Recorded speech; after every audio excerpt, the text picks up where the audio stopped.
Satu waktu saya ada di Jakarta dan bekerja. Pulang bekerja saya naik ke bis pada waktu tahun 1982. Saya duduk di bis itu, lalu duduklah seorang laki-laki di atas bis itu. Nah, lalu laki-laki ini bawa dua tentengan ikatan yang saya pikir dulu itu adalah agenda. Kalau agenda saya kepingin minta satu. Lalu saya bertanya kepada beliau, apakah Bapak bawa agenda? Dia jawab saya, ini bukan agenda deh, ini kitab sucinya orang Kristen katanya. Lalu saya bertanya lagi, apakah Bapak orang Kristen? Oh, saya bukan orang Kristen deh, kata dia. Nah, kalau Bapak bukan orang Kristen, lalu Bapak siapa? Nggak boleh loh, bukan orang Kristen bawa-bawa Alkitabnya orang Kristen, haram, saya bilang gitu. Oh, saya ini bukan orang Kristen, tapi saya ini adalah pendetanya orang Kristen. Oh, apa perbedaan pendeta dengan orang Kristen? Saya tanya di dalam bis itu. Lalu dia menjawab saya, perbedaannya orang Kristen itu adalah pendeta dengan orang Kristen adalah pendeta itu sudah 90% melakukan firman Tuhan, sementara orang Kristen baru 25% melakukan firman Tuhan, kata beliau. Jadi akhirnya dari pembicaraan itu lalu dia bertanya kepada saya, adek agamanya apa? Saya bilang saya Muslim. Oh, lalu dia copot dari ikatan itu, lalu dia memberikan kepada saya satu Bible, Alkitab, dia berikan kepada saya.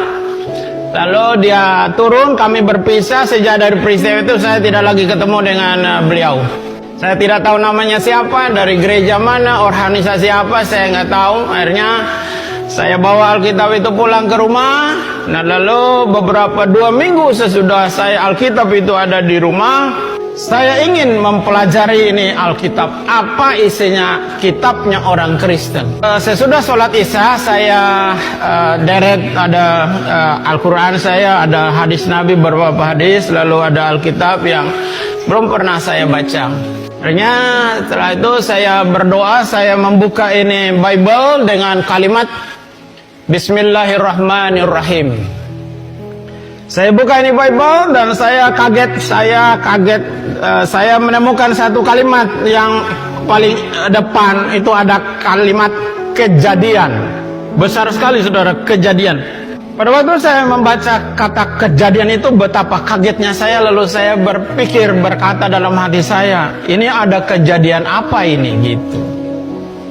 Akhirnya karena saya baca itu satu malam satu pasal itu, saya benar-benar pada waktu saya baca kitab Kejadian itu, saya benar-benar menemukan sebuah pengetahuan yang baru.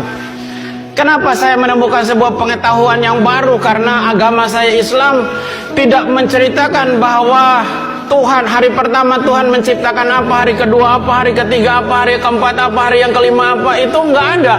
Tuhan menciptakan manusia hari yang ke-6 dan 6 masa Tuhan menciptakan alam semesta. Demikian kata Al-Quran. Tapi begitu saya baca Bible, saya mendapatkan pengetahuan yang baru. Jadi saya tahu dari Bible bahwa Tuhan menciptakan hari pertama ini, hari kedua ini, hari ketiga ini, hari keempat ini, hari yang kelima ini. Berpikirlah saya, rupa-rupanya kitab ini bagus. Kenapa bagus? Karena memberi pengetahuan. Karena memberi pengetahuan, akhirnya saya baca setiap malam, lupa mengaji saking enaknya ini baca Alkitab. Saya tidak pernah ngantuk kalau baca Bible. Heran orang Kristen banyak ngantuk kalau baca Alkitab. Yang merasa diri, jangan tersinggung, jangan marah, tapi harus bertobat. Saya baca terus ketemu dengan hambanya Nabi Nuh. 40 hari 40 malam datangnya hujan, badai dan banjir, manusia dan binatang mati. Sama kisahnya. Lalu saya ketemu dengan kisah Nabi Ibrahim, atau di dalam Bible ini Abraham. Dan Abraham mempersembahkan dalam Bible ini, Abraham mempersembahkan anaknya Ishak. Sementara di dalam Al-Quran tidak dijelaskan bahwa Tuhan Abraham atau Nabi Ibrahim mempersembahkan anaknya, tetapi disebut anaknya yang tunggal. Saat itulah saya berpikir, kok berbeda ini yang dikorbankan. Satu tidak dijelaskan, yang Bible dijelaskan. Anakmu yang tunggal yang bernama Ishak. Tapi saya berpikir, dua agama ini salah. Kalau salah yang dikorbankannya berarti ada satu yang benar. Mana yang benar? Itu saya cari. Lalu saya berdoa kepada Tuhan, Tuhan berikan kepada hikmat mana yang benar di antara dua kitab suci ini dan mana yang benar di antara dua agama ini, karena ini adalah dasar. Kalau dasar, pondasi rumah yang kita bangun dasarnya salah, ke atasnya pasti salah. Kalau dasar iman itu salah, ke atasnya juga pasti salah. Saya tidak pernah membaca Bible ini secara acak, saya baca secara berseri. Baca tahun pertama saya baca, tahun kedua saya baca, tahun ketiga saya baca, tahun keempat selesai perjanjian lama. Nah lalu tahun berikutnya saya baca perjanjian baru. Di dalam kitab Matius saya baca Matius.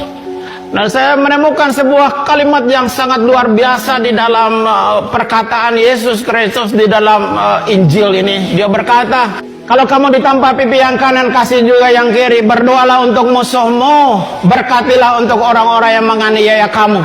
Ini adalah ajaran yang paling mulia. Tidak ada ajaran, terlebih-lebih agama saya yang lama tidak ada mengajarkan perkara yang seperti itu. Tapi begitu saya baca Bible, saya menemukan ajaran yang sangat-sangat mulia. Tidak ada seperti itu.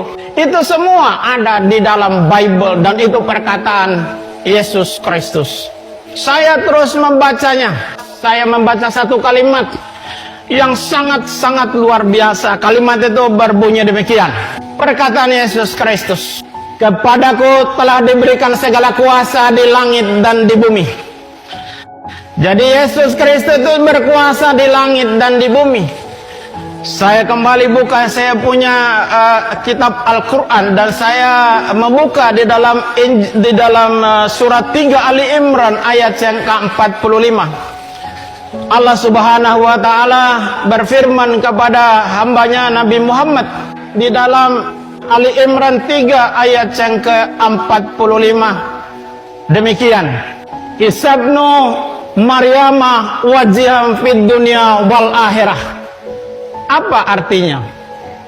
Sesungguhnya Isa anak Maryam atau Yesus Kristus putra Maryam, dialah yang terbesar di dunia dan di akhirat. Saya menggabungkan antara surat Ali Imran 3:45 dengan Matius pasal yang ke-28 ayat yang ke-18. Matching, cocok. Satu nama yang disebutkan oleh dua kitab ini, nama Yesus Kristus yang berkuasa di langit dan di bumi, nama Isa Al-Masih yang berkuasa di dunia dan di akhirat.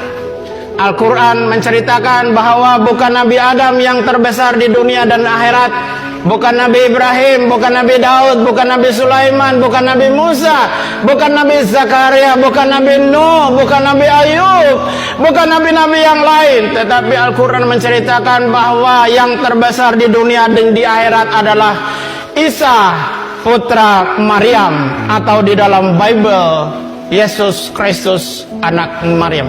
Saya menyimpan perkataan itu, lalu saya membaca lagi. Saya ketemu dengan Injil Yohanes pasal yang pertama ayat yang pertama, berbunyi demikian. Pada mulanya adalah firman. Firman itu bersama-sama dengan Allah, dan firman itu adalah Allah. Ayat 14 berkata, firman itu telah menjadi manusia.